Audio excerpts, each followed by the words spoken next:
Bedroom मध्ये चुकूनही ठेवू नका ही एक वस्तू, नाहीतर पती पत्नीमध्ये कलह निर्माण होईल.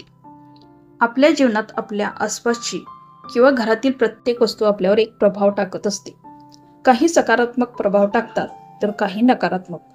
त्यामुळे आपल्या जीवनावर विपरीत परिणाम करणाऱ्या वस्तू वेळीच घराबाहेर काढल्या नाही तर कालांतराने या वस्तूच्या अनिष्ट प्रभावाने आपल्या घरात वादविवाद होणे, अशांती पसरणे, दुःखाचे साम्राज्य पसरणे अशा नकारात्मक गोष्टी घडत असतात. याशिवाय जर पती पत्नीतील प्रेम कमी होत असेल, एकमेकांशी कधीच पटत नसेल, पती पत्नीत सातत्याने भांडणे होत असतील, अगदी किरकोळ गोष्टीचे रूपांतर मोठे होत असेल, तर अशा वेळी समजा की आपल्या बेडरूम मध्ये काही नकारात्मक ऊर्जा निर्माण होत आहे. मग ती ऊर्जा लवकरात लवकर आपल्या घरातून बाहेर काढली पाहिजे.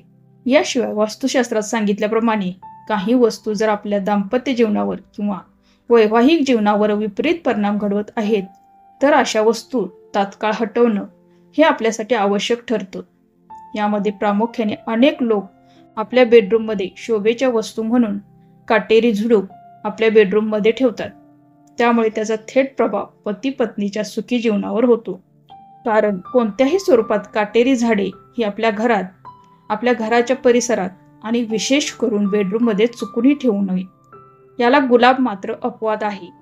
याशिवाय आपल्या खोलीत चित्रविचित्र आकाराच्या वस्तू किंवा धारदार वस्तू ठेवलेल्या असल्यास यांचा सुद्धा थेट प्रभाव तुमच्या व्यक्तिगत आयुष्यावर नक्की पडतो. तसेच तुमच्या बेडरूम मध्ये एखादी भिंत ओली होत असेल किंवा घरात ओल येत असेल तर त्याने सुद्धा नकारात्मक ऊर्जा खूप मोठ्या प्रमाणात निर्माण होते. परिणामी घरात रोगराई निर्माण होते. आपल्या बेडरूमच्या भिंतीचा रंग भडक नसावा, कारण त्यामुळे मोठ्या प्रमाणावर वादविवाद तसेच घरातील लोकांची चिडचिड होण्याची शक्यता असते. यासह जर आपल्या घराचं मुख्य दार आणि घरातील इतर दारे किंवा पंख्याचा आवाज जर कर्कश येत असल्यास ते लगेच व्यवस्थित करावे.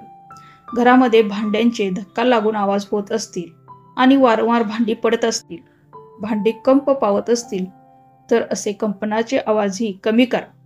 त्याचबरोबर स्वयंपाकघरामध्ये गॅस शेगडी आणि पाण्याचा साठा यांच्यामध्ये जास्तीत जास्त अंतर ठेवावे. कारण या दोन गोष्टी परस्पर विरुद्ध कार्य करत असल्याने हे दोन तत्व जेव्हा एकत्र येतील तेव्हा घरात विसंवाद तसेच मतभेद तयार होत असतात. त्यामुळे या अग्नी आणि जलमध्ये जास्तीत जास्त अंतर ठेवण्याचा प्रयत्न करावा. तसेच आपल्या घरात किंवा आपल्या बेडरूममध्ये योग्य प्रकारचा सूर्यप्रकाश येणे खूप गरजेचे असते. कारण त्यामुळे घरात सकारात्मक विचार आणि ऊर्जा निर्माण होण्यास मदत होते. विशेष करून घरात किंवा खोलीत ईशान्य दिशेकडून हवा येत असेल तर ती अतिउत्तम मानली जाते. कारण त्यामुळेच पती पत्नीतील प्रेमभाव निर्माण होण्यास सुरुवात होते. आपल्या बेडरूममध्ये कोणत्याही प्रकारचे पाण्याचा मोठा साठा करू नये.